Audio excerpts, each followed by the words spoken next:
Hello, everyone. Welcome to tonight's story. Your likes and subscriptions can give me hope to create better stories, and let me know what changes you'd like me to make to my voice.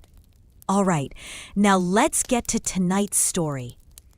Close your eyes now, and let your breathing slow to match the gentle rhythm of this tale. Imagine yourself drifting, floating like a feather on the softest breeze, traveling not through space, but through time itself. The world around you grows quiet, peaceful, as you settle into a time long ago, in a land where cherry blossoms dance on mountain air, and the morning mist carries the scent of jasmine tea. You find yourself standing on a path of smooth, worn stones, each one polished by countless gentle footsteps over hundreds of years. The stones are warm beneath your feet, warmed by the first golden rays of sunrise that peek through the ancient pine trees surrounding you.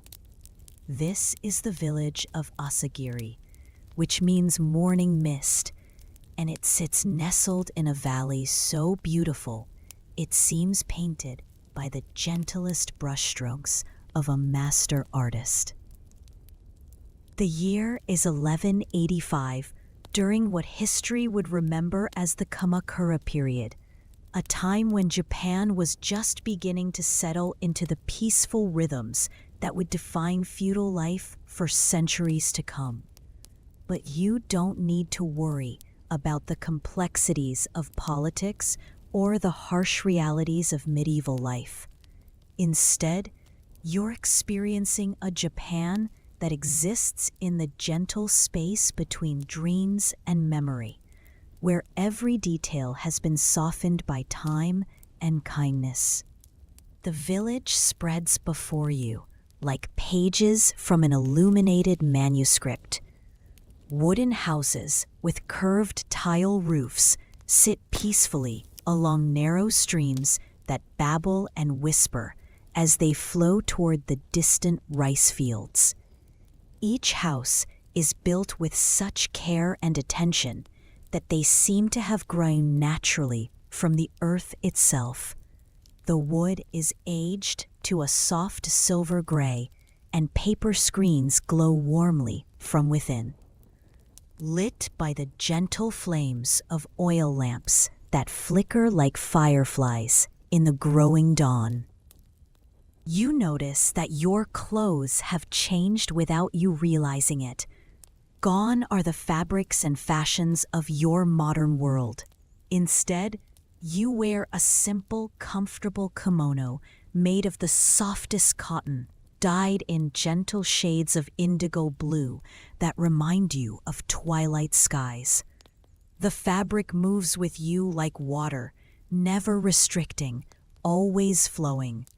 Your feet are nestled in traditional tabi socks and wooden geta sandals that click softly against the stone path with each step, creating a rhythm as soothing as rainfall on leaves.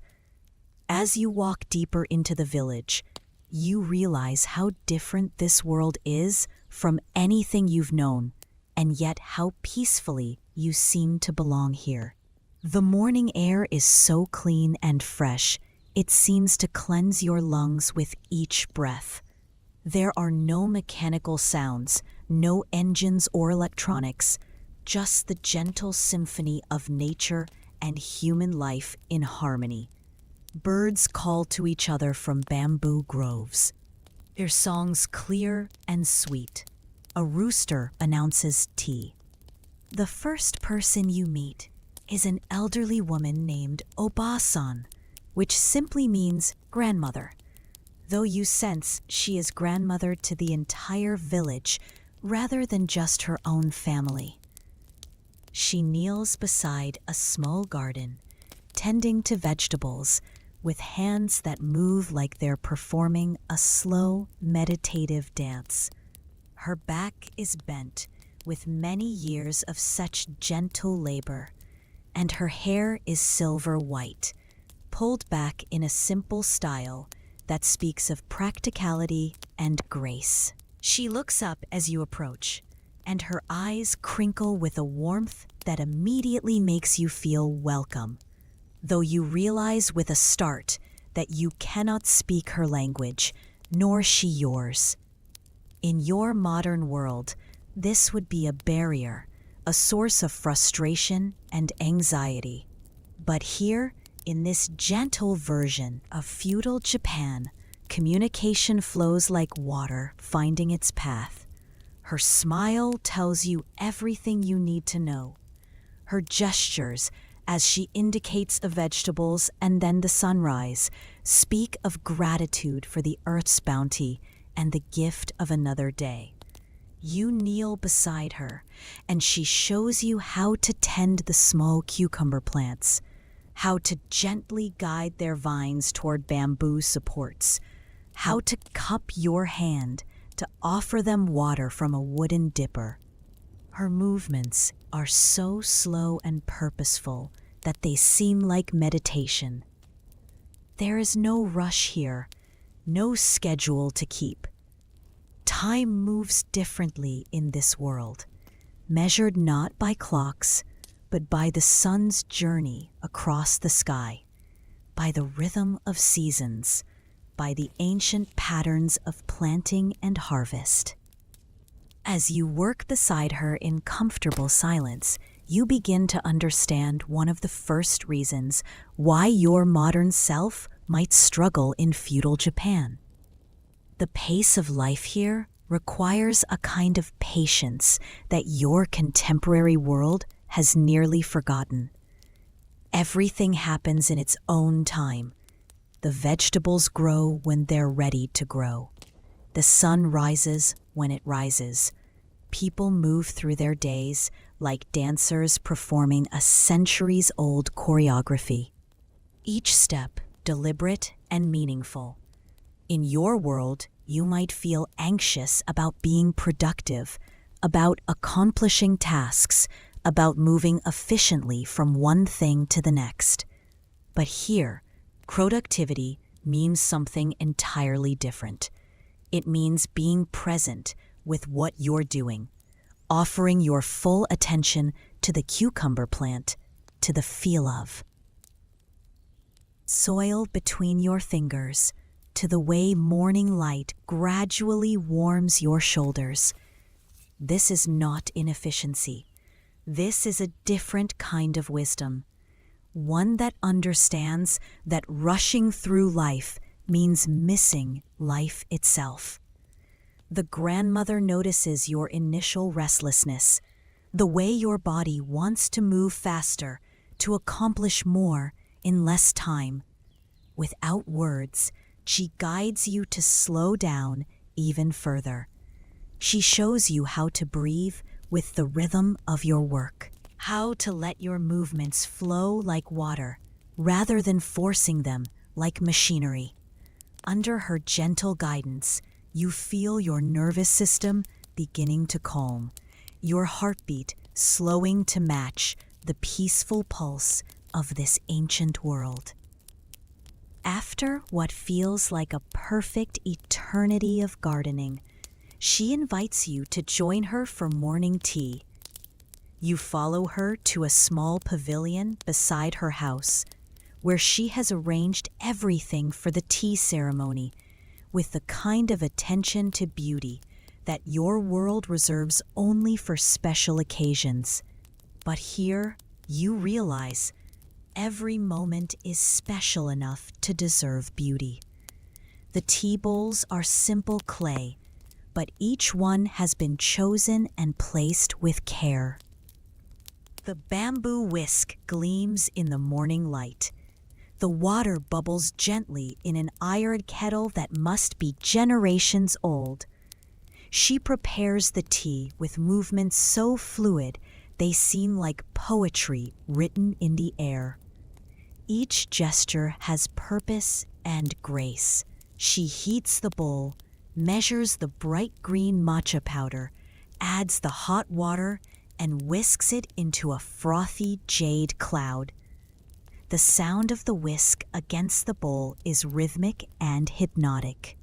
Like gentle rain on a roof, when she offers you the bowl, you understand instinctively to receive it with both hands, to pause and appreciate its warmth, its weight, its simple beauty before tasting. The tea is unlike anything from your modern world. It's earthy and complex, with a slight bitterness that somehow makes you more aware of sweetness. As you drink, you realize this is another way that feudal Japan might challenge your contemporary self. The tea ceremony requires you to slow down completely, to be fully present with just this one simple act of drinking tea. There's no multitasking here, no checking messages or thinking about the next appointment. There is only this moment, this tea, this gentle company. The grandmother seems to understand that you're a visitor from a different time, though she gives no sign that this is unusual. Perhaps in her wisdom, she knows that time is more fluid than most people realize, that kindness can bridge any gap between worlds. She begins to hum softly as she prepares a second bowl of tea, and her humming blends perfectly with the sounds of the waking village around you. You hear the soft shuffle of other early risers beginning their day. A man's voice calls gently to his oxen as he prepares to work in the rice fields. Children's laughter drifts from somewhere beyond the bamboo fence, light and musical as wind chimes. Someone is sweeping, the rhythmic swish of bamboo broom against wooden walkway creating a percussion that seems composed by nature itself. A temple bell rings, once, twice, 3 times in the distance, its deep bronze voice rolling across the valley like a gentle wave. As the morning progresses, you begin to meet other villagers. There's Tanaka-san, the rice farmer, whose hands are permanently stained with earth, and whose smile is as warm as summer sunshine. He tries to teach you a few words of his language, laughing gently when your tongue struggles with sounds it has never made. "Ohayo gozaimasu," he says slowly, and you repeat it back, understanding somehow that this means good morning, and that saying it properly is a way of showing respect for the gift of a new day. There's Yuki-chan, a young woman about your age who helps her mother with the silk weaving. She shows you how silk threads are spun from cocoons, how they're dyed with natural colors from plants and minerals, how they're woven on a loom that makes sounds like gentle music. Her hands move so quickly and skillfully that the weaving seems like magic. Threads dancing together to create patterns that remind you of flowing water or wind-blown grass. You try to help with the weaving and immediately understand another way that feudal Japan might be challenging for your modern self. The skills that people here take for granted, weaving, farming, preparing food, building and maintaining their homes, represent years or even decades of patient learning. In your world, you might feel frustrated by your lack of ability, embarrassed by your clumsy attempts to help. But here, everyone seems to understand that skill comes only through time and practice. They're patient with your efforts, encouraging rather than judgmental, treating your attempts to learn as gifts rather than burdens. Yuki-chan's mother, Sato-san, invites you to help prepare the midday meal, This is your first real introduction to the Japanese kitchen of this era, and you quickly realize how different food preparation is from anything in your modern experience. There are no electric appliances, no processed ingredients, no shortcuts. Everything must be done by hand, with attention and care. She shows you how to prepare rice, not just cooking it, but washing each grain carefully until the water runs clear, understanding that this simple grain will be the foundation of the meal and deserves to be treated with respect. You learn to use a stone mortar and wooden pestle to grind sesame seeds into paste, the repetitive circular motion becoming a kind of meditation. Your arms begin to ache with the unfamiliar work, but Sato-san notices and gently adjusts your technique, showing you how to let gravity and rhythm do most of the work, rather than forcing with muscle alone. The vegetables for the meal come from the family's garden, picked just moments before cooking. Nothing has traveled hundreds of miles or sat in storage for weeks. The flavors are so pure and intense that they seem to contain sunshine and rain, earth and time. You help prepare daikon radish, learning to use the sharp Japanese knife with care and respect, understanding that in this world, every tool is valuable and must be maintained and used properly.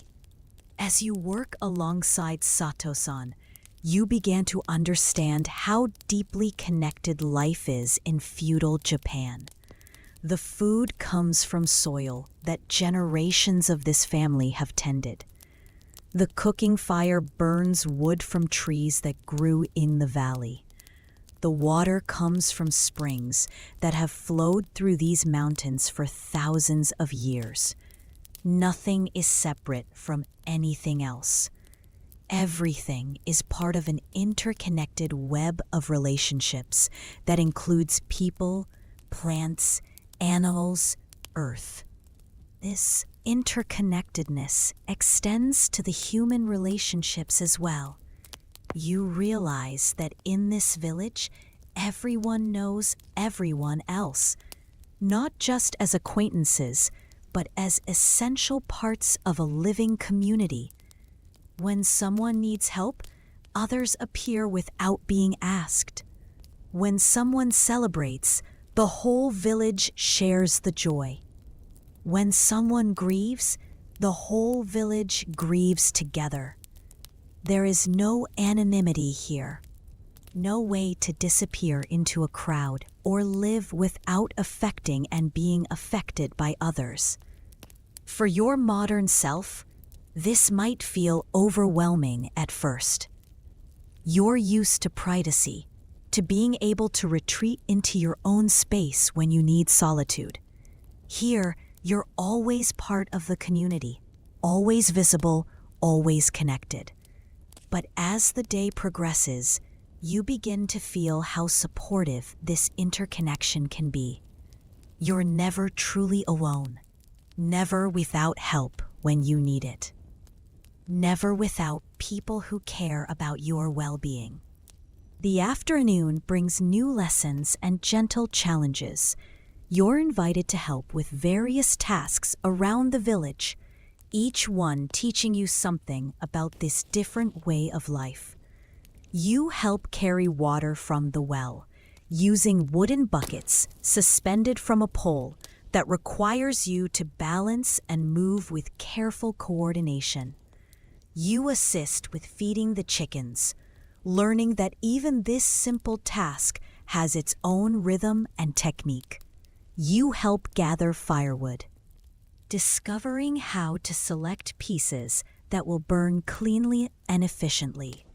Each activity requires presence and attention. There's no way to do these tasks while thinking about something else. No way to rush through them without creating problems. Your modern mind, trained to multitask and optimize efficiency, gradually learns to focus on one thing at a time. The constant mental chatter that usually fills your thoughts begins to quiet, replaced by the simple awareness of what you're doing in each moment. As the sun begins its slow descent toward the western mountains, painting the sky in gentle shades of pink and gold, you find yourself sitting beside a small stream that runs through the village. The sound of flowing water is endlessly soothing, and you realize that this sound has been a constant companion throughout the day, a gentle background music that helps calm your nervous system. An old man named Hiroshi-san joins you beside the stream. He's the village storyteller, though you learn this not through words, but through the way others defer to him, the way children gather around him when he speaks, the way he carries himself with the quiet authority of someone who holds the community's memories. He begins to tell you a story, and though you don't understand all his words, the rhythm of his voice and the gentle cadence of the language create their own kind of meaning.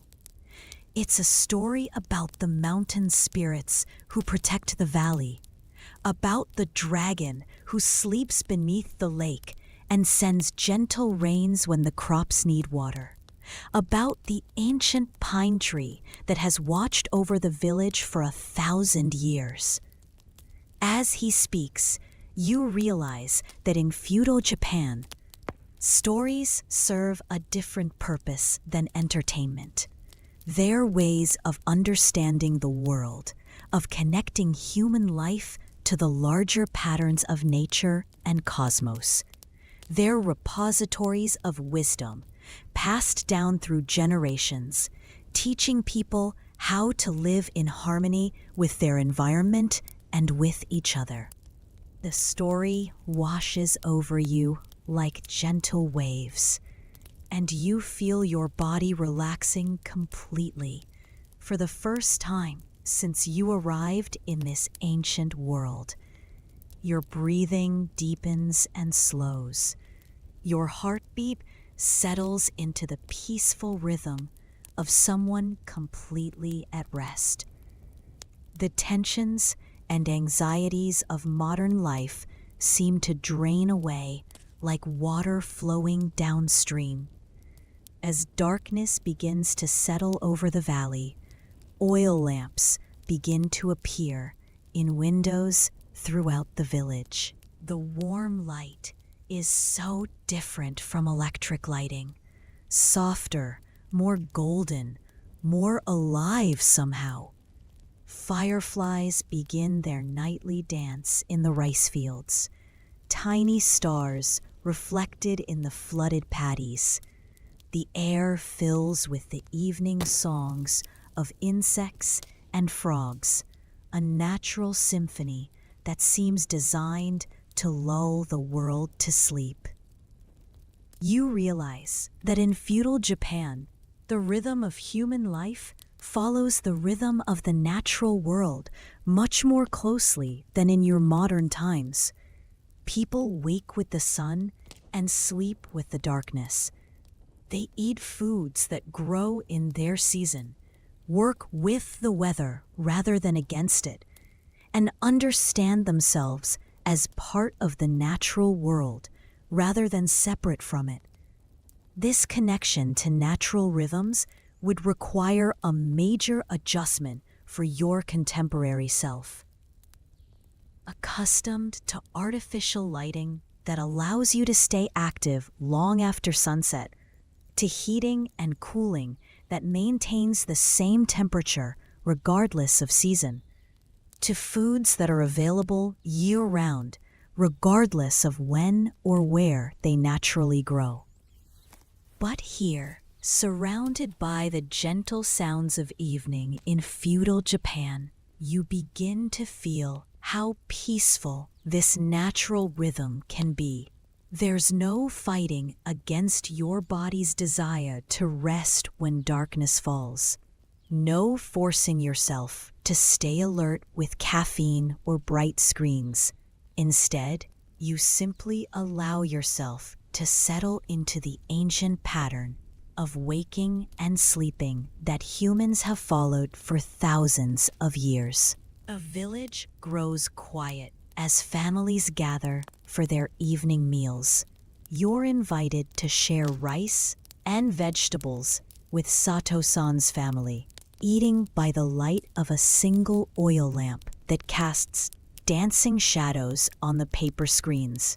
The meal is simple but satisfying, each bite eaten slowly and with appreciation. There's no hurry, no pressure to finish quickly and move on to the next activity.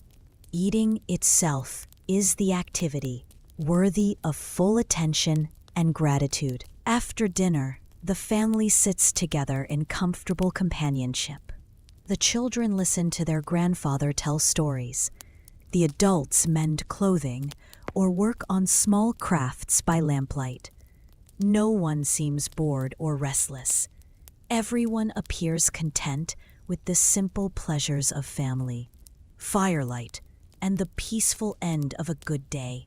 You realize that entertainment in feudal Japan comes from human connection, from stories and songs, from the satisfaction of work well done and simple pleasures fully enjoyed. There are no external distractions pulling attention in different directions. No constant stream of information demanding processing. No artificial stimulation requiring ever-increasing intensity to achieve the same effect. Instead, there's a deep appreciation for subtle beauties and simple joys. The way lamplight plays across a child's face while she listens to a story.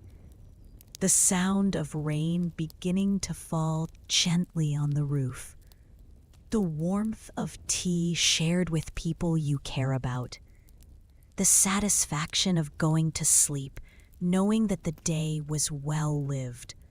As the evening deepens, you're shown to a simple but comfortable sleeping area in Sato-san's house. The bed is a futon laid directly on tatami mats that smell faintly of rice straw and carry the warmth of countless peaceful nights. The room is small and simple, containing nothing unnecessary but everything needed for rest. You lie down on the soft futon and pull a light cotton blanket over yourself. Through the paper screens, you can hear the gentle sounds of the village settling into sleep. Someone closing wooden shutters with care not to wake the neighbors. A mother singing a soft lullaby to her child. The distant sound of a temple bell marking the late hour. Night birds calling to each other across the dark valley.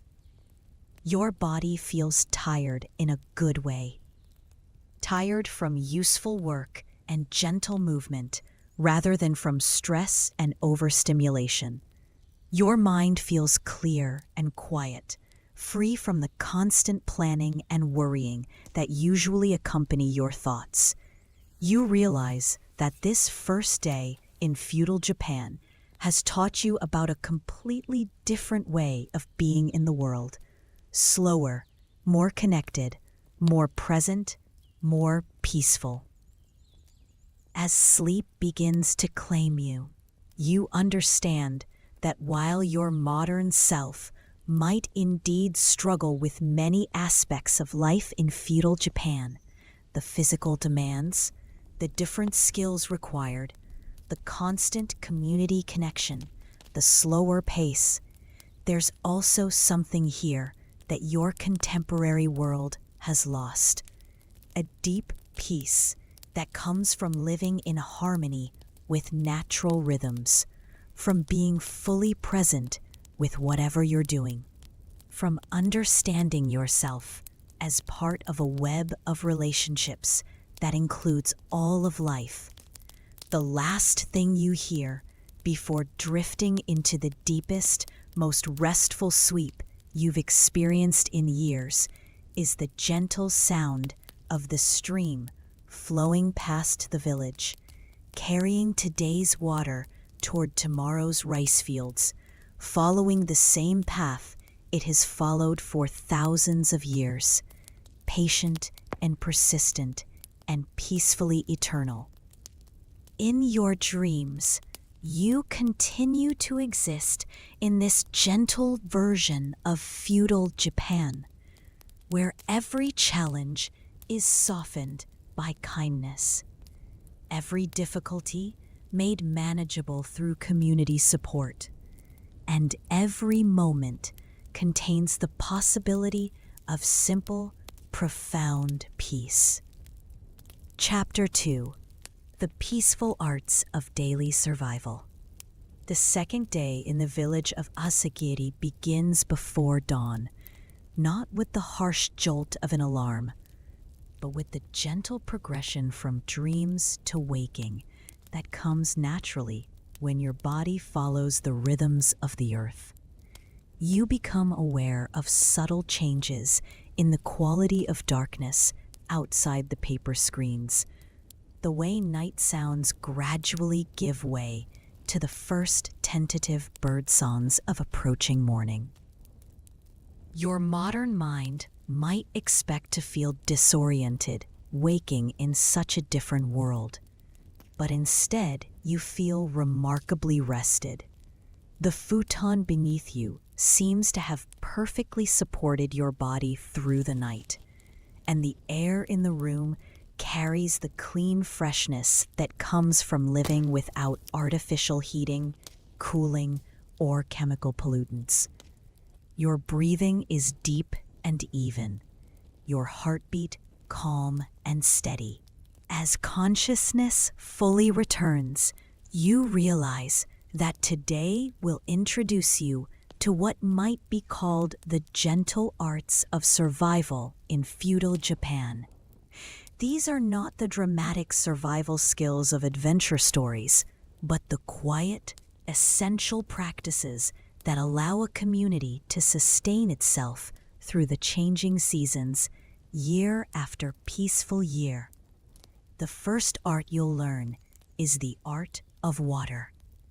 In your modern world, water appears whenever you turn a handle, flows in unlimited quantities, and disappears down drains without thought. But here in feudal Japan, water is understood as the precious gift it truly is, and every drop is treated with respect and gratitude. Sato-san wakes you gently, her voice soft as morning mist, and indicates with graceful gestures that it's time to help gather water for the day. You follow her through the still dark village to a well that has served this community for generations. The wooden bucket descends into cool darkness with a gentle splash, and hauling it back up requires a technique that engages your whole body in coordinated movement. The water is so clean and cold, it seems to sparkle even in the pre-dawn dimness. You learn to carry the filled buckets using a wooden yoke across your shoulders, distributing the weight evenly and walking with a smooth gait that prevents spilling. Your modern self might initially struggle with this physical demand, accustomed as you are to machines that do heavy work for you. But there's something deeply satisfying about this basic human task, something that connects you to thousands of years of people beginning their days by gathering the water they need fee.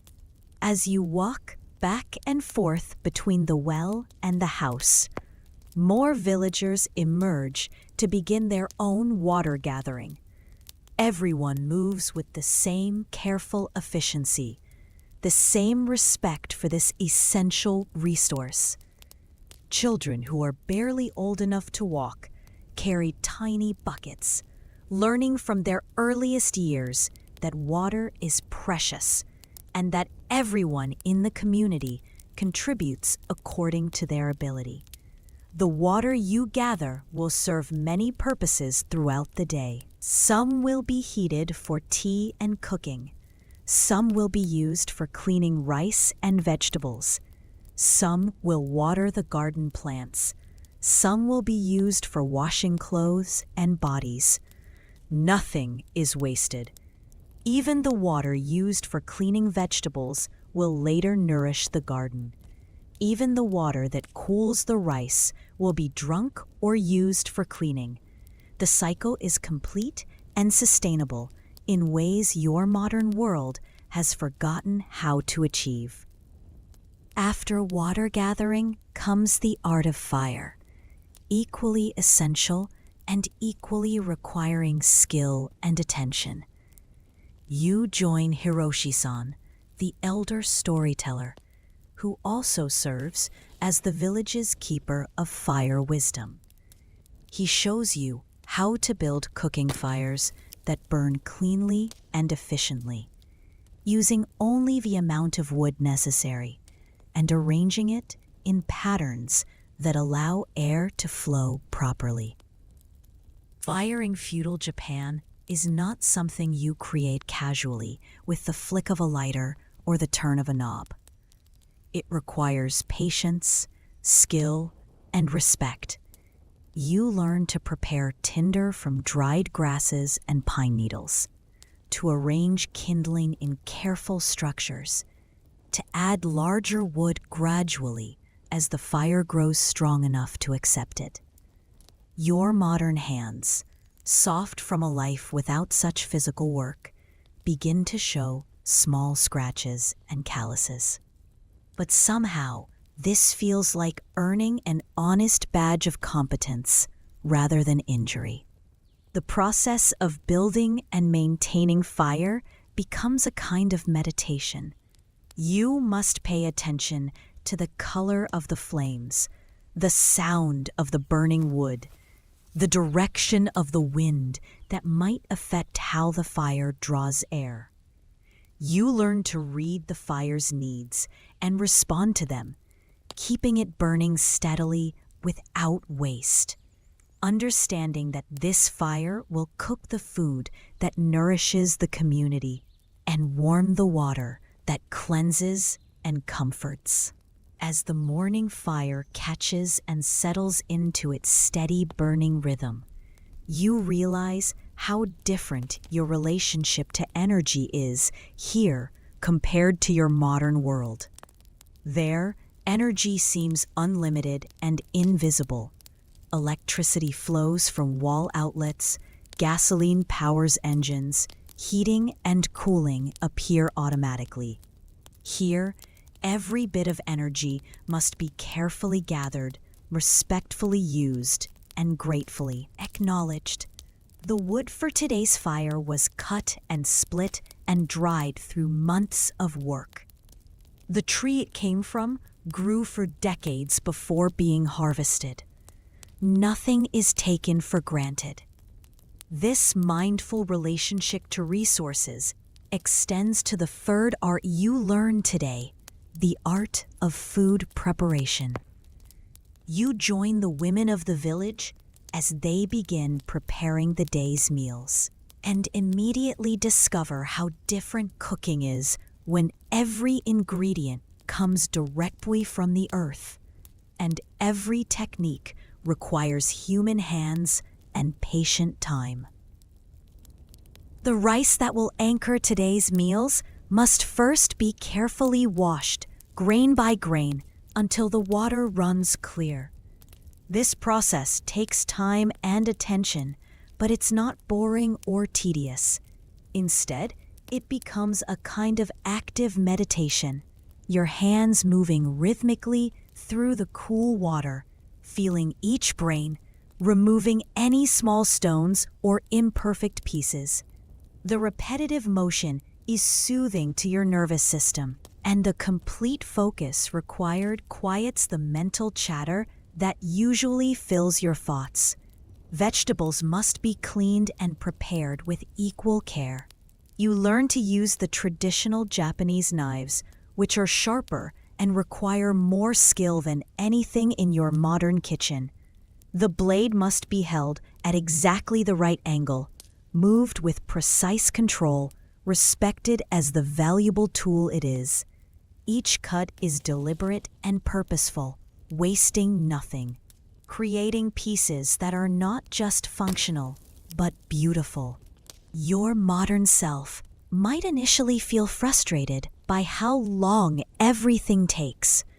In your contemporary world, you're accustomed to pre-processed foods, to machines that chop and mix and cook with minimal human involvement. Here, every step requires your full presence and participation.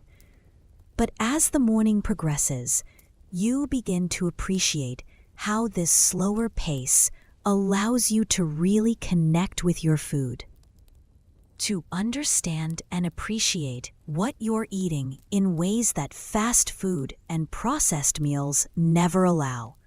The preparation of miso soup becomes a lesson in the deep patience that feudal Japanese life requires. The dashi broth must be made from scratch, starting with kombu seaweed that has been carefully dried and aged. You watch as Sato-san heats water to exactly the right temperature, hot enough to extract the subtle flavors from the seaweed, but not so hot as to make it bitter. The timing is crucial, and it must be judged by sight and smell and intuition, rather than thermometers and timers. When the kombu is removed, dried bonito flakes are added to the hot broth, creating clouds of flavor that bloom and settle like snow falling through water.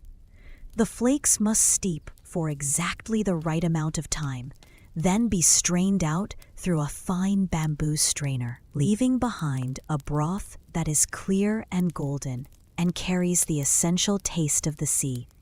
To this perfect broth, miso paste is added carefully, dissolved slowly to avoid creating lumps, balanced to achieve the perfect harmony of salty and umami flavors that will ground and satisfy anyone who drinks it. Finally, small pieces of tofu and wakame seaweed are added, along with slender green onions that provide color and freshness. The completed soup is a work of art, but more than that, it's a demonstration of how food can be medicine, comfort, and spiritual nourishment all at once. As you taste the miso soup, made with such care and attention, you understand how different eating can be when it's approached as a sacred act, rather than just fuel for the body. This reverent approach to food preparation continues throughout the morning as you help create the other dishes that will comprise the day's meals. Rice is steamed in wooden containers that impart a subtle flavor and ensure perfect texture. Vegetables are pickled using techniques passed down through generations, transforming simple ingredients into complex flavors that will provide nutrition and pleasure through the winter months. You learn to make tofu from soybeans, a process that requires precise timing and technique. The beans must be soaked overnight, ground with exactly the right amount of water, cooked to the perfect temperature, strained through cloth to separate the milk from the pulp, then coagulated with nigari, sea salt extract, and pressed into blocks. Each step demands attention and skill, and any mistake in the process affects the final result. But there's something deeply satisfying about this self-sufficiency, something that feeds not just your body, but also your soul. When you eat food that you've helped create from raw ingredients, using your own skill and labor, it nourishes you in ways that purchased food cannot. You taste not just the ingredients, but also the care, the attention, the human connection that went into its creation. As the morning advances, you're introduced to the fourth essential art, the art of clothing and textile care. In your modern world, clothes are often disposable, replaced when they wear out or go out of fashion.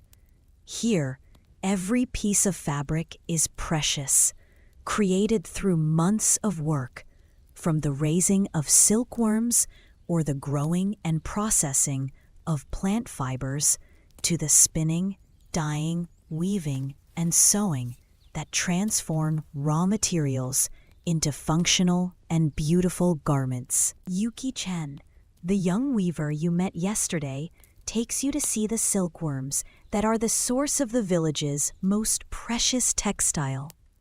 The silkworms live in carefully maintained trays, eating mulberry leaves that must be gathered fresh several times each day. The creatures are fat and pale and constantly eating, growing rapidly as they prepare to spin their cocoons. Caring for silkworms requires constant attention and precisely controlled conditions. The temperature and humidity must be maintained within narrow ranges. The feeding schedule cannot be missed. The trays must be kept clean. It's work that never stops, work that requires the same kind of patient dedication that modern people might find difficult to see. But the results of this careful work are magnificent.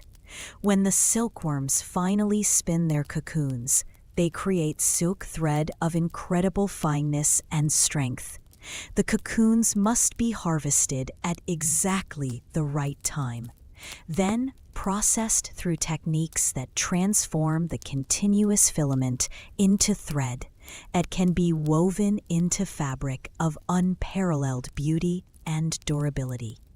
You try your hand at spinning silk thread and immediately understand another way that feudal Japanese life might challenge your modern abilities. Your hands, accustomed to keyboards and steering wheels and other smooth modern surfaces, lack the sensitivity and coordination needed to guide the delicate silk fibers into even thread. The work requires not just skill, but also a kind of patience and persistence that your contemporary lifestyle hasn't developed. Yuki-chan is endlessly patient with your clumsy attempts, never showing frustration when you break the thread or create uneven sections. She understands that skill comes only through practice and that everyone begins as a beginner. Her gentleness helps you relax into the work, to accept that learning takes time, to find satisfaction in small improvements rather than demanding immediate mastery. As you work with the silk, you begin to understand the true value of textiles in this world. Every thread represents hours of human labor. Every piece of cloth embodies months of careful work by multiple people.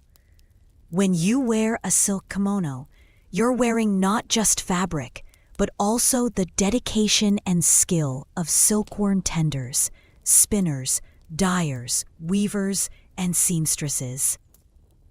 This understanding transforms how you think about clothing care.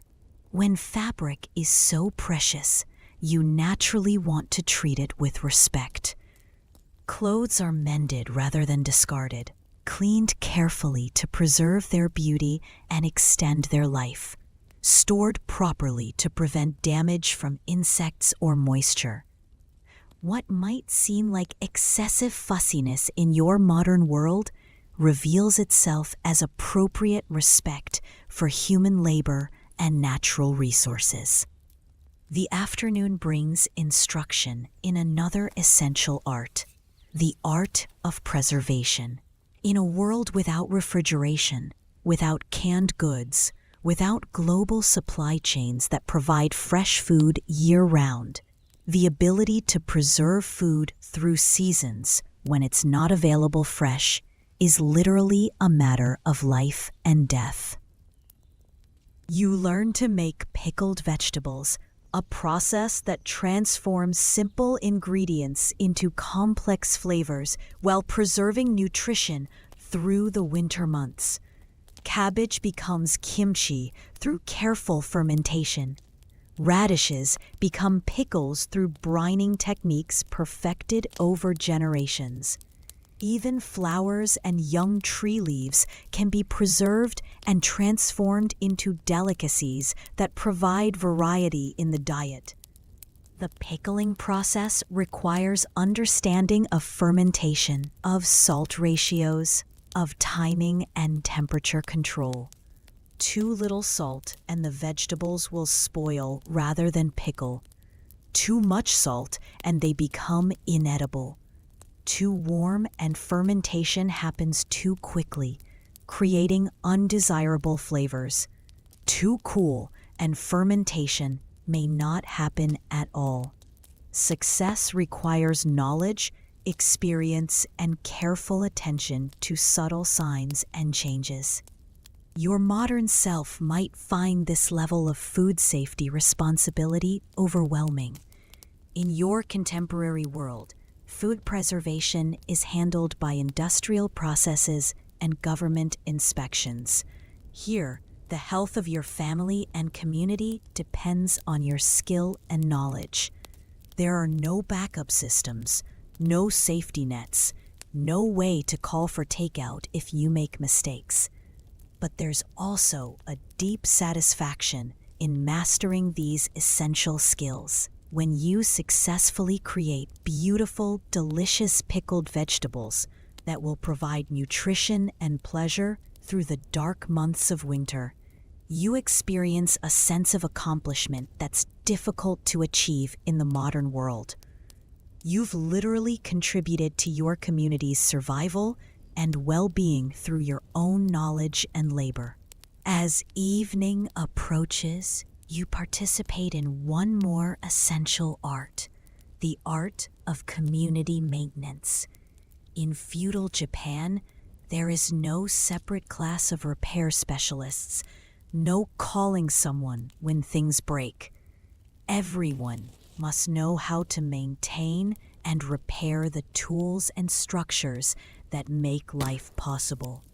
You help Tanaka-san repair a section of irrigation channel that has been damaged by yesterday's rain. The work requires understanding of water flow, of how to shape earth and stone to guide water where it needs to go. You learn to mix mud and straw to create a waterproof seal, to place stones in patterns that will withstand the pressure of flowing water. Your hands get muddy and your back gets sore from bending and lifting, but there's something deeply satisfying about this work. You're literally helping to maintain the infrastructure that keeps the community alive and thriving. When the repair is complete and water flows cleanly through the channel toward the rice fields, you feel a sense of contribution and belonging that's difficult to achieve in modern anonymous urban life. As the second day in feudal Japan draws to a close, you reflect on all you've learned about the arts of daily survival. In your modern world, survival is largely handled by complex systems, that remain invisible and incomprehensible to most people. Food appears in grocery stores through supply chains that span the globe. Water flows from faucets through treatment and delivery systems that few people understand. Electricity powers lights and appliances through generation and distribution networks that operate without conscious thought from use. Here in feudal Japan, survival is a conscious, deliberate, community-wide effort that requires everyone's participation and skill. Nothing happens automatically. Every necessity of life must be created, maintained, and preserved through human knowledge and labor. This creates vulnerability. If crops fail, if skills are lost, if community cooperation breaks down, survival becomes difficult or impossible. But it also creates resilience and deep satisfaction when you know how to create what you need with your own hands, when you understand the sources of your food and water and shelter, when you're connected to a community where everyone contributes essential skills. You have a kind of security that no amount of money can provide in the modern world. As you prepare for your second night's sleep in this ancient world, your body pleasantly tired from useful work, your mind peaceful from the day's meditative activities, you realize that the arts of daily survival in feudal Japan are really the arts of conscious living. They require presence, patience, skill, and community cooperation. But they also provide meaning, connection, and the deep satisfaction that comes from contributing to something larger than yourself. The sound of the evening temple bell drifts across the valley as you settle onto your futon, and you drift towards sleep, knowing that tomorrow will bring new lessons in the gentle arts of living consciously and peacefully in harmony with the natural world and the human community that sustains all life. Chapter 3: The Wisdom of Seasons and Ceremonies. Your third day in the village of Asagiri begins with the gentle realization that something in the air has changed. The morning mist carries a different quality of light, a subtle shift in the angle of sunshine that speaks of the great wheel of seasons, turning slowly but inevitably. Today, you will learn about one of the most profound differences between your modern world and feudal Japan: the deep, conscious relationship to seasonal cycles and the ceremonies that honor life's transitions. You wake naturally as the first birds begin their dawn chorus, your body now beginning to attune to the rhythms of this ancient place. Through the paper screens, you notice that the light has a different quality than yesterday, perhaps a touch more golden, a hint of the autumn that will eventually come. In your modern world, seasons often pass almost unnoticed, their progression marked more by changing fashions in stores than by any deep awareness of nature's cycles. Here, however, every day brings consciousness of where you are in the great annual journey from spring through summer to autumn and winter, then back to spring again. This awareness shapes everything: what foods are available, what work needs to be done, what celebrations are appropriate, how people dress and move through their days. Living so closely connected to seasonal rhythms requires a different kind of intelligence, one that your contemporary self would need time to develop. The first ceremony of the day is the morning blessing of the rice fields. You join the entire village as they walk slowly through the narrow paths between the flooded paddies, each person carrying a small offering, perhaps a flower, a bit of incense, a cup of clean water, or a handful of rice from last year's harvest. The procession moves with deliberate grace, no one hurrying, everyone present with the significance of what they're doing. The rice plants stand in perfectly straight rows, their green shoots reaching toward the morning sky, their roots anchored in the rich mud beneath the water. Dragonflies dance above the surface of the flooded fields, their wings catching the early sunlight like jewels. Frogs call from their hiding places among the plants, their voices joining the morning symphony of birds and insects and flowing water. At the edge of each field, the villagers pause to offer their gifts and speak quiet words of gratitude. You don't understand the specific prayers, but their meaning is universal. Thanks for the earth's fertility, for rain and sunshine at the right times, for the mysterious processes that transform tiny seeds into plants that will feed the community through the coming year. Participating in this ceremony touches something deep in your modern soul. In your contemporary world, food comes from stores, disconnected from seasons, divorced from the soil and weather and human labor that create it. Here, you're standing in the actual place where your food grows, acknowledging your dependence on forces far beyond human control, expressing gratitude for gifts that can never be taken for granted. Your modern mind might initially feel awkward with this level of ceremony around something as simple as crops growing in fields. But as you stand with the villagers in the morning light, making your own small offering to the rice plants that will sustain the community, you begin to feel how appropriate and necessary such rituals are. They create conscious connection where unconsciousness might lead to taking gifts for granted. They unite the community in shared recognition of what truly matters for survival and flourishing. After the rice field blessing, you're introduced to another aspect of seasonal ceremony, the art of flower arrangement. Today, because it's the peak of summer, special flowers are gathered and arranged to honor the season's particular beauty and energy.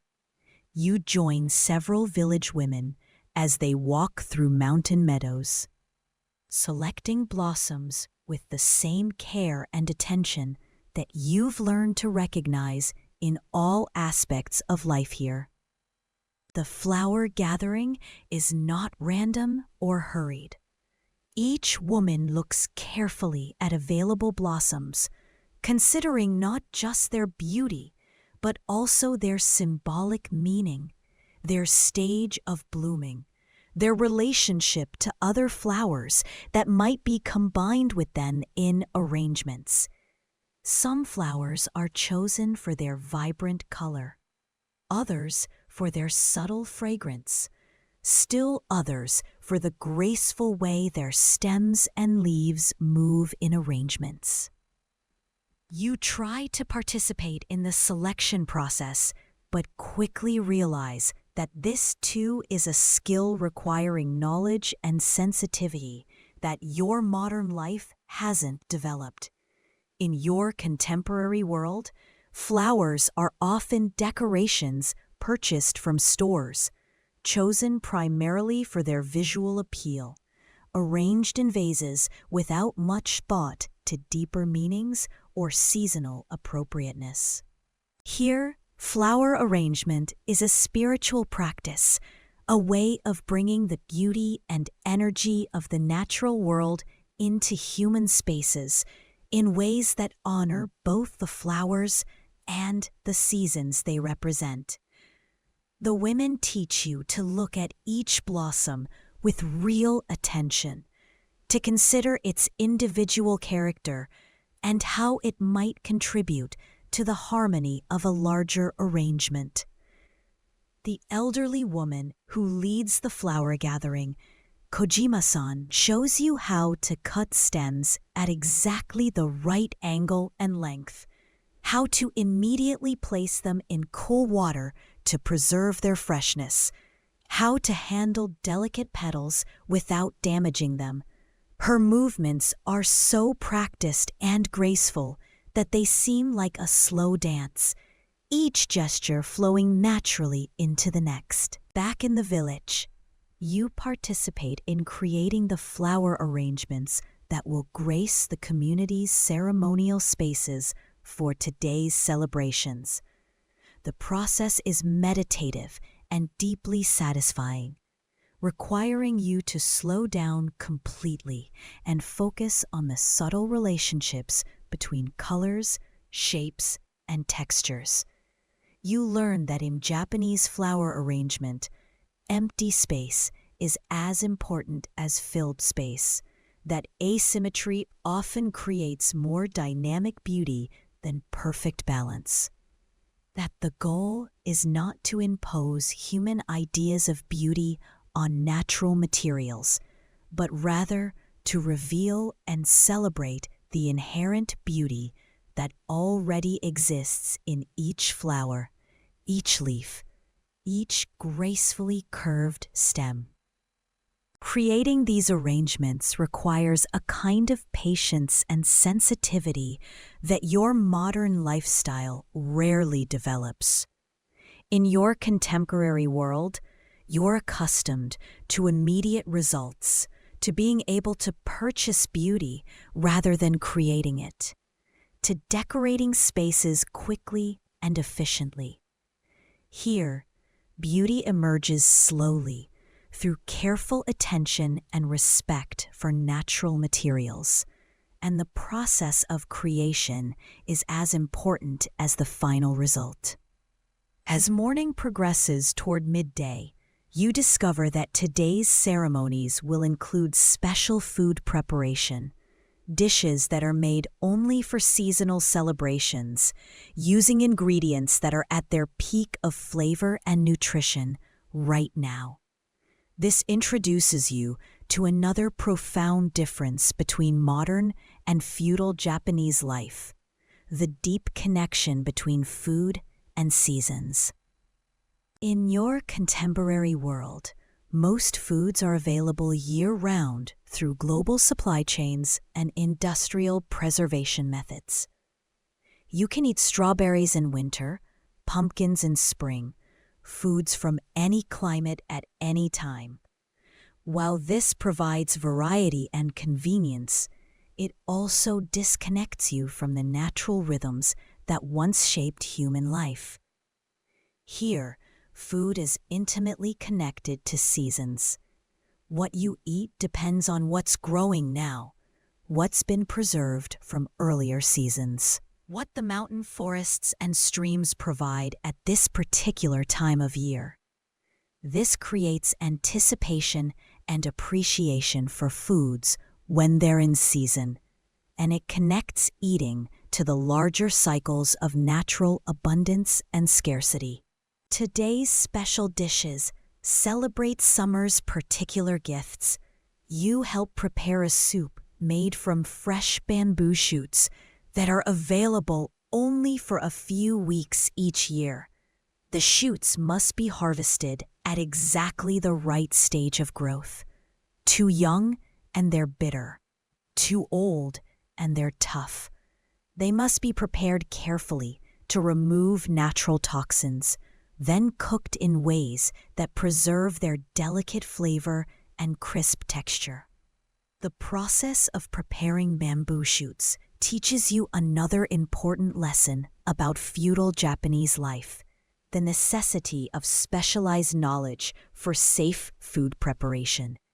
In your modern world, food safety is largely handled by regulations and industrial processes. Here, everyone must know which plants are safe to eat and how to prepare them properly. Mistakes can be dangerous or even fatal. You also help prepare a special rice dish that includes 7 different wild herbs that grow in mountain meadows at this time of year. Finding and identifying these herbs requires detailed knowledge of local plants, understanding of where they grow and when they're at their best. Each herb contributes its own flavor and nutritional properties to the dish, creating a complex taste that changes as you eat, revealing different notes and undertones. The preparation of this ceremonial food is itself a form of meditation and community bonding.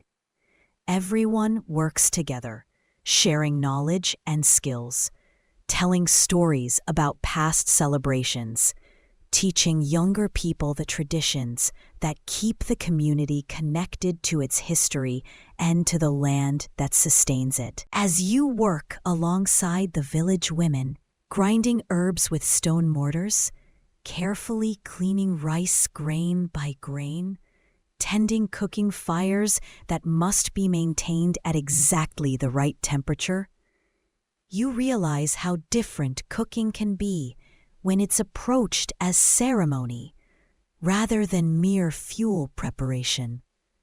Every step is done with attention and care, every ingredient treated with respect and gratitude. The midday meal itself becomes a community celebration, with everyone gathering in the village's central courtyard to share the special foods that have been prepared with such care. The meal is eaten slowly, with appreciation for each flavor, each texture, each combination of ingredients that will not be available again until next year at this same season.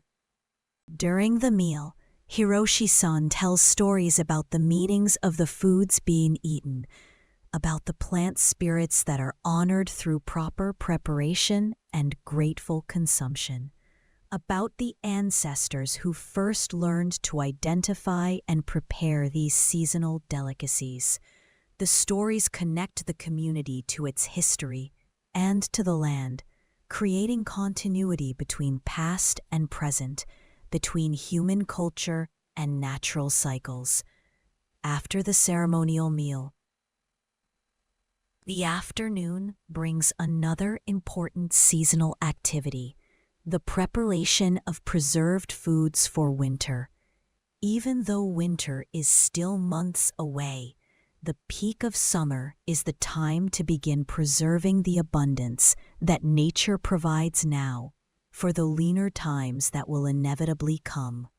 You join a group of villagers as they gather herbs and vegetables that are at their peak of flavor and nutritional value. These will be dried, pickled, or otherwise preserved using techniques passed down through generations, ensuring that some of summer's vitality will be available during the cold months when fresh food is scarce. The herb drying process is particularly fascinating. Different plants require different techniques. Some are hung in bundles in shaded, well-ventilated areas. Others are laid out on woven mats. Still others are processed into pastes or powders that concentrate their flavors and medicinal properties. Each method has been refined over centuries of experimentation and observation, representing collective wisdom about how to capture and preserve nature's gifts. You try your hand at bundling herbs for drying, but quickly discover that even this simple task requires skill and knowledge. The bundles must be tied tightly enough to hold together as they dry and shrink. but not so tightly as to prevent air circulation.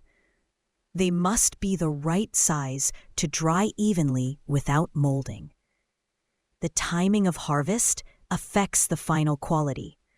Too early, and the herbs lack potency. Too late, and they may have lost their peak properties. Your modern self might feel frustrated by the complexity of these traditional preservation methods. In your contemporary world, preservation is handled by industrial processes, freezing, canning, chemical preservatives, controlled atmospheres. Here, preservation requires personal knowledge and skill, careful timing, attention to weather and humidity, understanding of how different materials behave as they dry or ferment. But there's also deep satisfaction in mastering these skills. When you successfully preserve herbs or vegetables using traditional methods, you're literally ensuring your community's health and nutrition through seasons when fresh foods aren't available. You're participating in an ancient cycle of abundance and preservation that connects you to thousands of years of human wisdom about living sustainably within natural limitations. As the afternoon progresses, you're introduced to another important aspect of seasonal ceremony, the creation of art and crafts that celebrate the particular beauty of this time of year. You join Yuki-chan as she weaves fabric with patterns inspired by summer's colors and textures, the deep green of rice fields, the bright gold of mountain flowers, the silvery blue of streams running clear and cold from mountain snowmelt. The weaving process itself becomes a meditation on seasonal beauty. Each thread is chosen for its color and texture, each pattern element designed to capture something essential about summer's character. The finished fabric will be used to create clothing that carries the memory and energy of this season, connecting the wearer to the natural cycles that shape all life. You attempt to participate in the weaving, but your modern hands struggle with the coordination and rhythm required.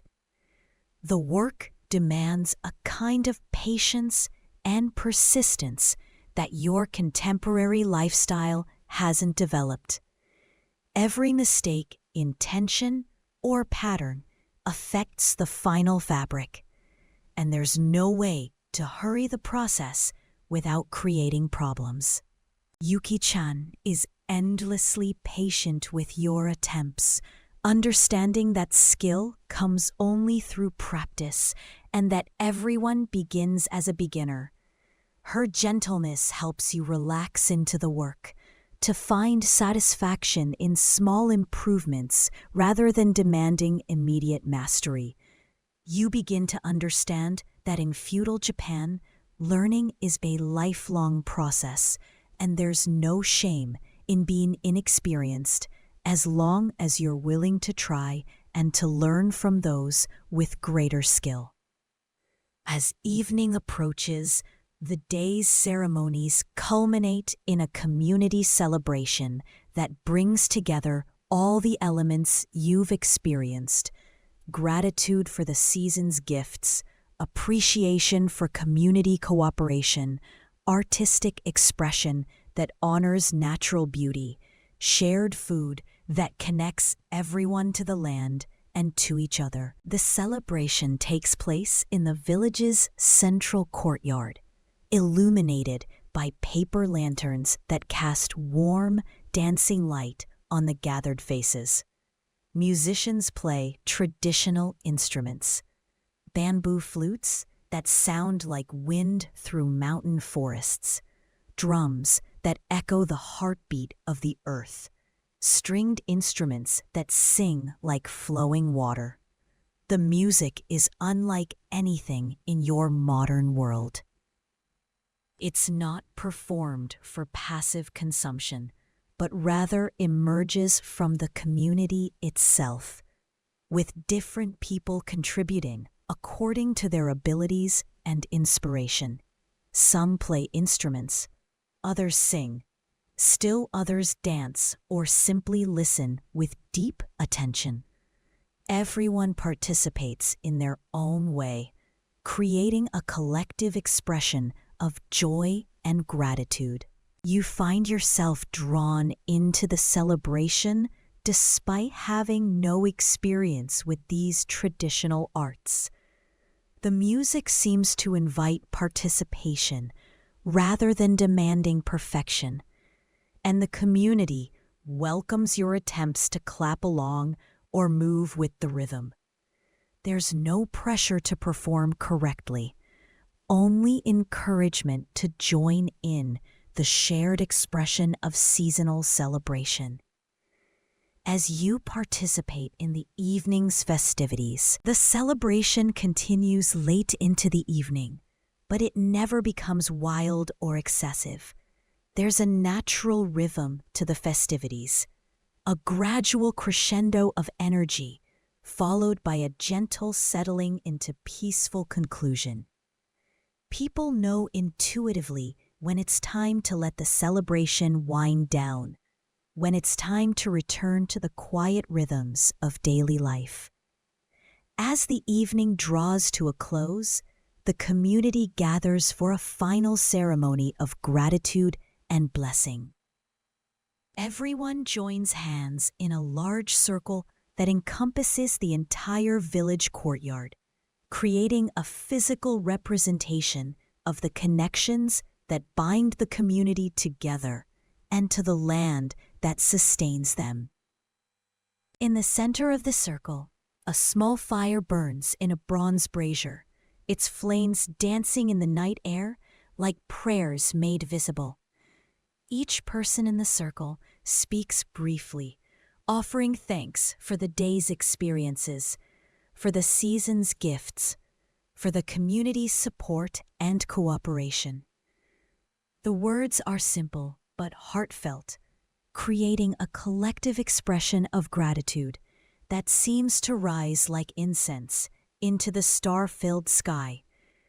When it comes your turn to speak, you find words in a mixture of the Japanese phrases you've learned and your own language, expressing gratitude for the kindness you've been shown, for the lessons you've learned, for the glimpse into a different way of living that honors both human community and natural cycles.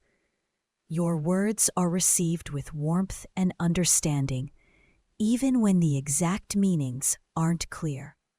The ceremony concludes with a period of silent appreciation, everyone standing together in the circle, feeling the connections that bind all life together, experiencing the peace that comes from living in harmony with natural rhythms and community relationships.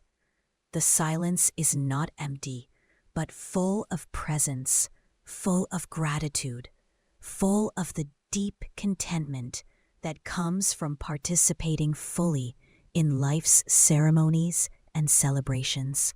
As you prepare for your third night's sleep in this ancient world, your mind filled with images of the day's beauty and meaning, you understand that the ceremonies and seasonal awareness of feudal Japan represent something profound that your modern world has largely lost. They create conscious connection to the natural cycles that sustain all life. They bind communities together through shared celebration and gratitude.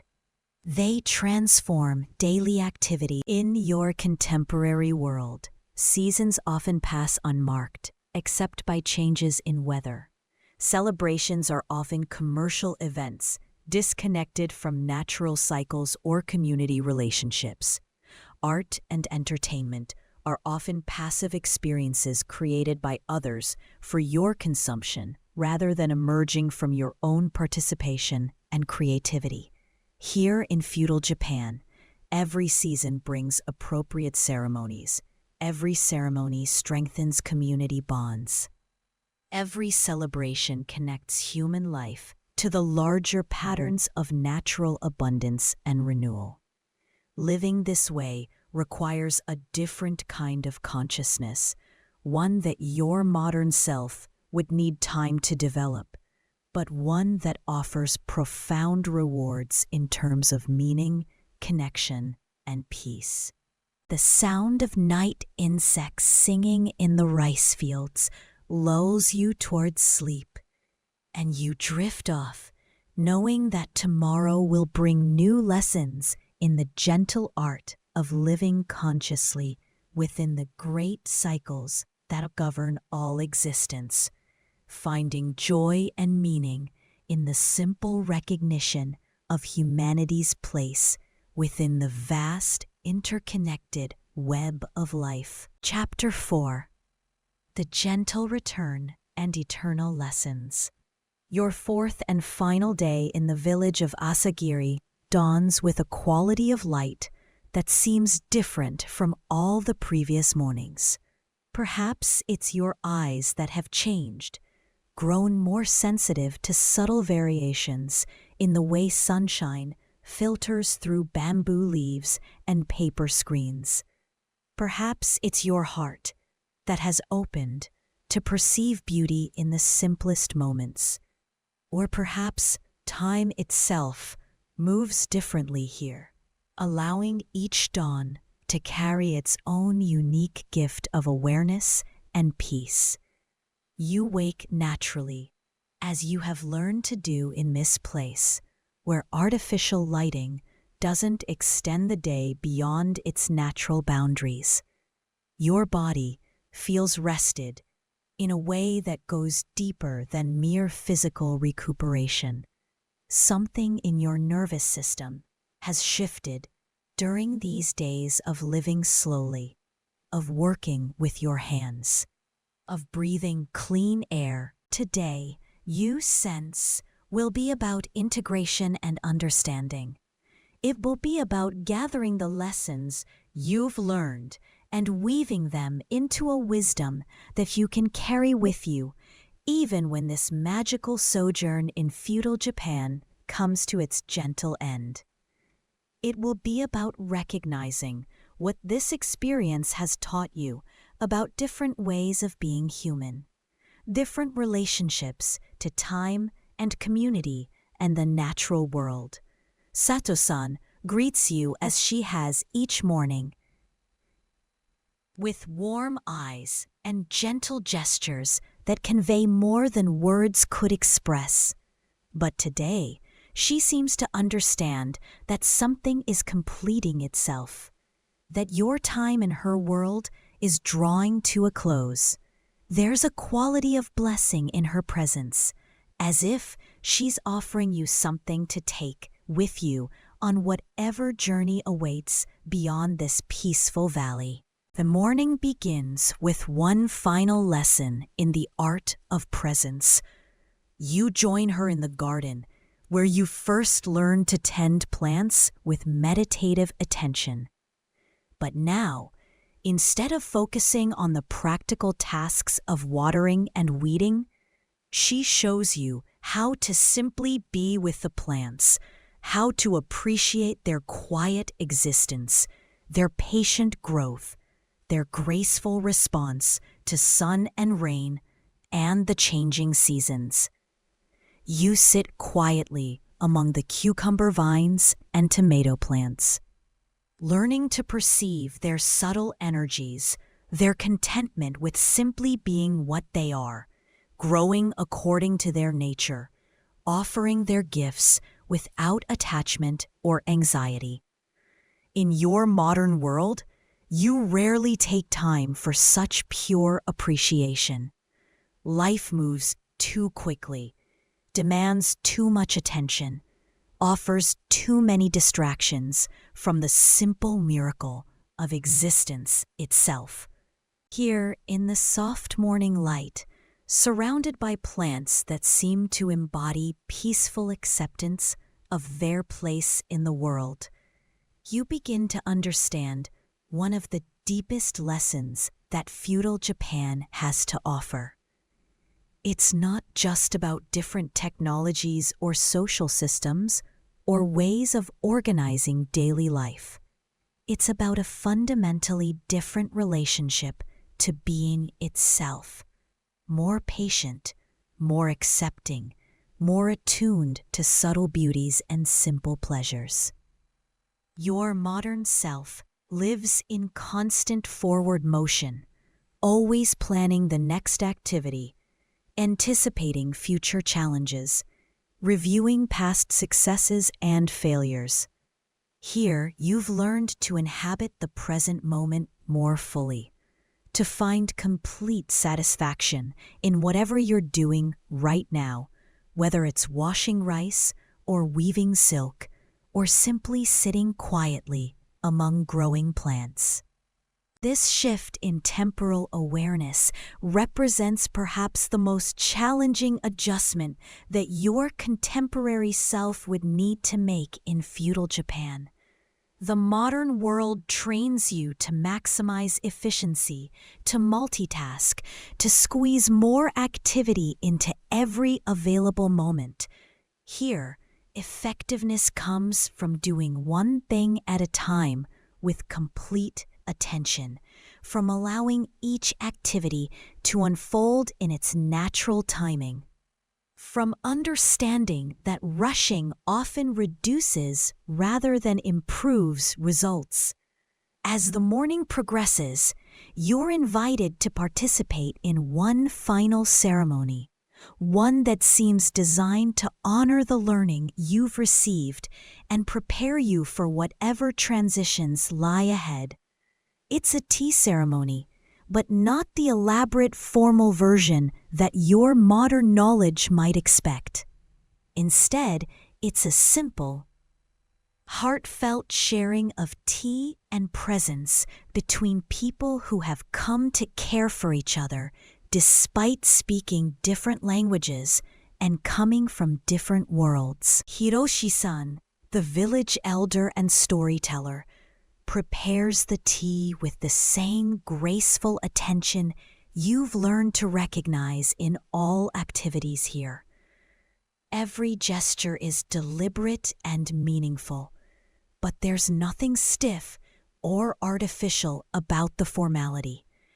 Instead, it feels like the natural expression of respect for the tea, for the water, for the ceramic bowls, for the people who will share this simple but profound experience.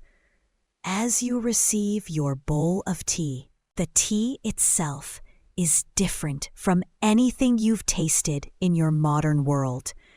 It carries flavors of earth and plant and careful preparation, but more than that, it seems to carry the essence of this place, this way of life, understanding of what it means to live consciously and gratefully within the web of relationships that sustain all existence. As you drink the tea slowly, savoring each sip, Hiroshi-san begins to speak. His words flow like a gentle stream, carrying meanings that reach beyond language differences to touch something universal in human experience. Through the few phrases you've learned and the deeper communication of tone and gesture, you understand that he's offering you a teaching about the nature of time and change. He speaks of the great wheel of seasons that turns eternally, bringing spring after winter, harvest after planting, rest after labor. He speaks of how human life participates in these larger cycles, how individual experiences of growth and learning and eventual release are part of the same pattern that governs the stars in their courses and the rivers in their flow toward the sea. In your modern world, you often feel disconnected from larger patterns and meanings. Life can seem fragmented, rushing from one task to another without clear understanding of how individual activities contribute to any coherent whole. Here, every activity is understood as part of a larger pattern, every moment connected to the eternal cycles that govern all existence. After the tea ceremony, you spend the afternoon in what feels like a walking meditation through all the places in the village that have become meaningful to you over these 4 days. You visit the well, where you learn to carry water with respect and gratitude. You pause by the rice fields, where you participated in ceremonies honoring the mysterious processes that transform seeds into sustenance. You sit beside the stream, where you first heard stories that connected human life to the larger patterns of mountain and forest and sky. Each place holds memories and lessons that you know will continue to unfold their meanings long after this experience ends. The well reminds you of the preciousness of clean water and the satisfaction that comes from taking responsibility for meeting your own basic needs. The rice fields speak of patience and trust, of participating in processes larger than individual understanding or control. The stream carries the music of continuous flow, of finding the most natural, perfectly with bird songs and flowing water. The sight of people moving through their daily activities with grace and purpose creates a living demonstration of how beautiful human life can be when it's organized around appropriate values. You also realize how much your body has changed during this time. Your modern tension has largely dissolved, replaced by a kind of relaxed alertness that allows you to respond fluidly to whatever each moment requires. These physical changes reflect deeper shifts in consciousness. In your contemporary world, you often live slightly ahead of or behind the present moment, always planning or reviewing, rarely fully inhabiting the immediacy of current experience. Here, you've learned to settle more completely into present moment awareness, to find all necessary information and resources available right now, to trust the wisdom that emerges when you're fully present with whatever you're experiencing. As evening approaches, the village begins to prepare for your departure, though no one speaks directly of ending or leaving. Instead, there's a quality of completion in the air, a sense of natural conclusion rather than arbitrary termination. The sun begins its slow descent toward the western mountains, painting the sky in gentle shades of gold and rose and deepening blue.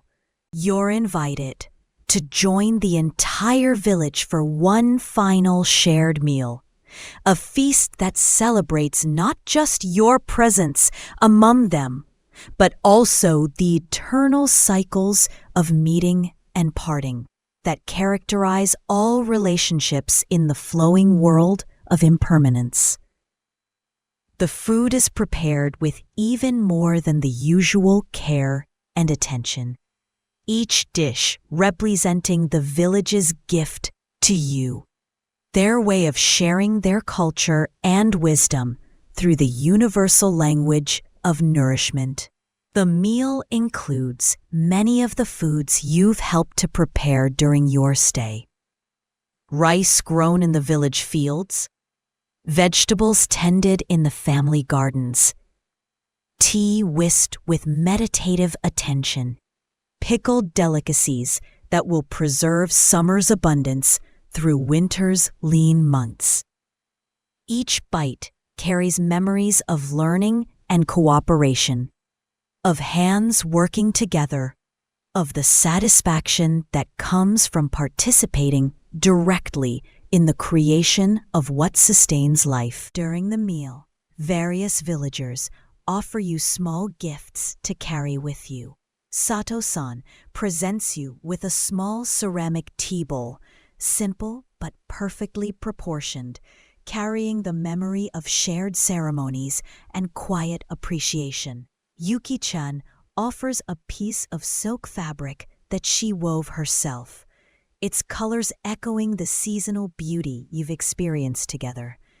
Tanaka-san gives you a small bundle of rice seeds, suggesting that wherever you go, you might plant a small reminder of lessons learned in cooperation with the earth. Each gift is offered with genuine warmth, but without attachment, with the understanding that the true gift has been the experience of sharing life together, of learning from each other, of recognizing the common humanity that transcends all differences of language and culture and historical period. Hiroshi-san presents the final gift, not a physical object, but a story. One last tale that seems designed to help you carry the wisdom of this experience into whatever future awaits you. It's the story of a traveler who visits many different worlds, learning from each one, gradually accumulating understanding about the many ways that human beings can organize life and consciousness and relationships. The traveler in the story discovers that each world has its own gifts and limitations, its own forms of beauty, and its own challenges. No single way of life contains all possible wisdom or provides answers to all questions about human existence. Instead, wisdom comes from experiencing many different approaches to being human, learning from each one, integrating insights into an ever-expanding understanding of life's possibilities. The story suggests that your experience in feudal Japan represents just one exploration among many possible journeys into different ways of consciousness and culture. The lessons you've learned here about presence, about community, about living in harmony with natural cycles, about finding beauty in simplicity, are valuable additions to your understanding, but they don't need to replace everything from your modern world. Instead, they can enrich and balance your contemporary life, offering alternatives when modern approaches create stress or disconnection. As the evening deepens and the storytelling concludes, you feel a profound sense of gratitude for everything you've experienced, everyone you've met, all the lessons you've received. The village and its people have offered you their wisdom with extraordinary generosity, sharing their way of life without trying to convert you to it, teaching through example rather than explanation, demonstrating rather than arguing for the validity of their approach to human existence. You realize that one of the most beautiful aspects of this experience has been the complete absence of judgment about your modern way of life. No one has criticized your contemporary world or suggested that feudal Japanese culture is superior to current arrangements.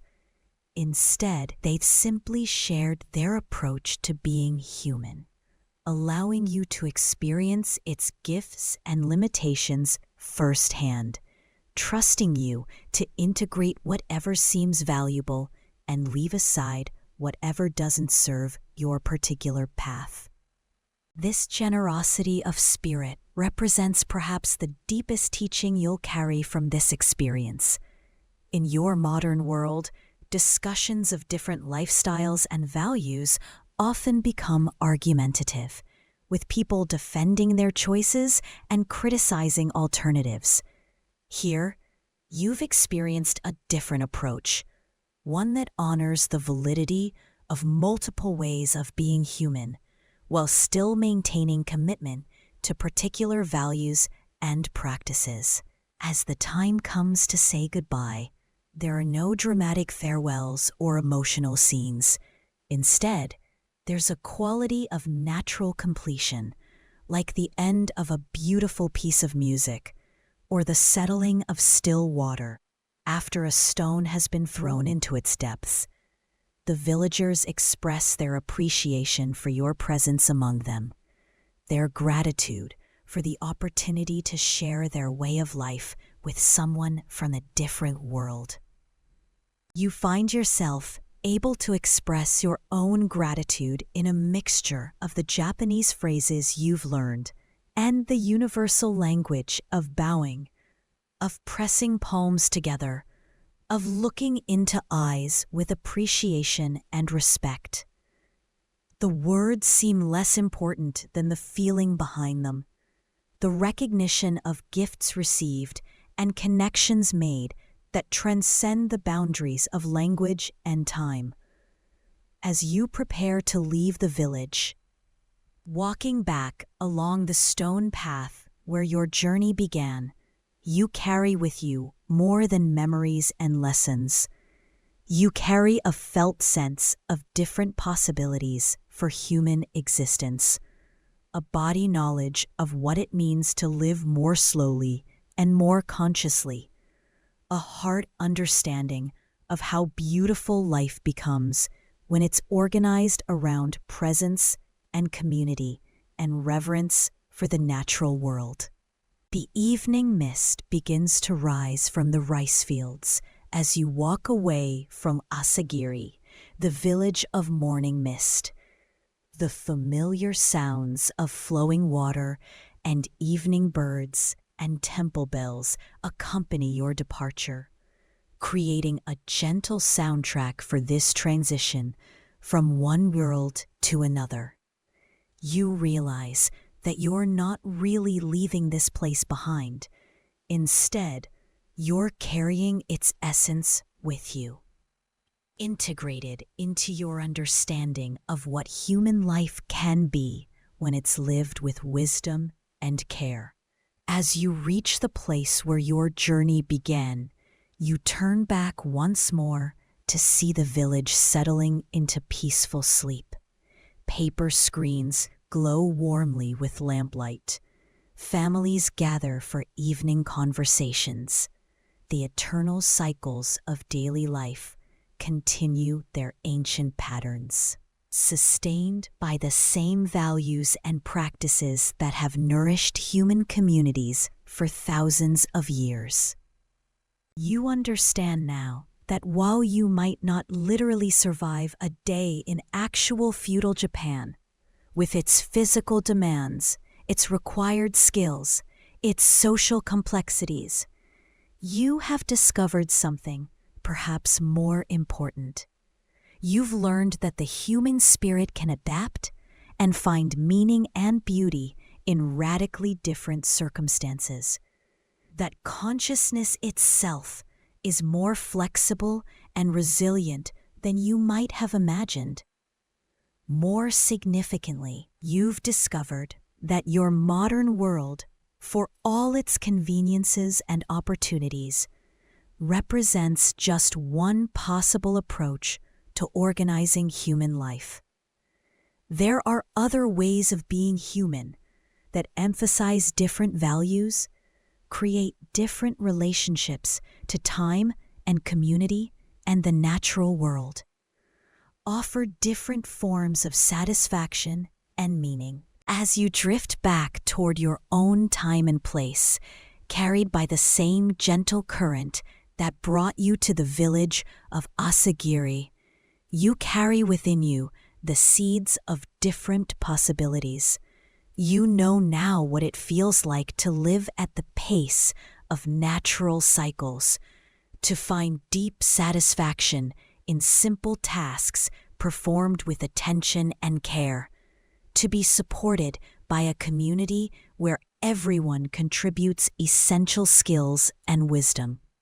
These experiences don't need to replace your modern life, but they can enrich and balance it.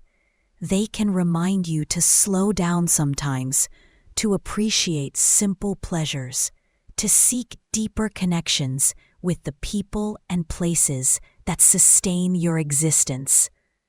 They can help you recognize when contemporary life moves too quickly or demands too much, offering alternative approaches that prioritize presence over productivity, depth over breadth, quality over quantity. As sleep finally claims you, you rest in the profound peace that comes from having touched something timeless and essential about human existence. The gentle lessons of feudal Japan settle into your consciousness like seeds planted in fertile soil, ready to sprout whenever your contemporary life needs reminding of different possibilities, alternative approaches, ancient wisdom that remains forever relevant. You dream of flowing water and temple bells, of hands working together in garden soil, of paper screens glowing with warm lamplight, of communities bound together by shared reverence for the cycles that sustain all life. These dreams carry no anxiety or urgency, only the deep contentment that comes from understanding your place within the vast, interconnected web of existence. In the morning, when you wake in your own time and place, you carry within you the memory of those 4 peaceful days in the village of morning mist. More than memory, you carry a felt sense of what it means to live with presence and gratitude, with respect for natural cycles and appreciation for simple beauties, with trust in the wisdom that emerges when communities cooperate in harmony with the rhythms of earth and sky. The village of Asagari continues to exist in that timeless realm where consciousness meets compassion, where different possibilities for human flourishing remain forever available to those who seek them with open hearts and quiet minds. And you, having touched that place briefly but deeply, carry its peace with you always. A gentle reminder that wisdom and beauty and meaning can be found in the simplest moments when they are received with proper attention and gratitude. The stream still flows beside the village, carrying today's water toward tomorrow's rice fields, following the same patient path it has followed for thousands of years, teaching anyone who listens about persistence and gentleness and the profound peace that comes from moving in harmony with the natural flow of existence. And so you rest, cradled by the eternal wisdom of water and seasons, of communities that understand their place within the larger patterns of life, of human hearts that remain forever capable of learning new ways to be present with the inexhaustible gift of consciousness itself. The temple bell rings once more across the valley of dreams, its bronze voice carrying blessings of peace and understanding to all beings everywhere, in all times, in all possible worlds, where kindness and wisdom guide the gentle art of being truly completely. May your dreams be filled with the gentle wisdom of flowing water, the patient teachings of growing rice, and the eternal peace that comes from understanding your place within the vast, interconnected web of all existence. Sleep well, knowing that consciousness itself is the most precious gift, and that each moment offers infinite possibilities for presence, gratitude, and love.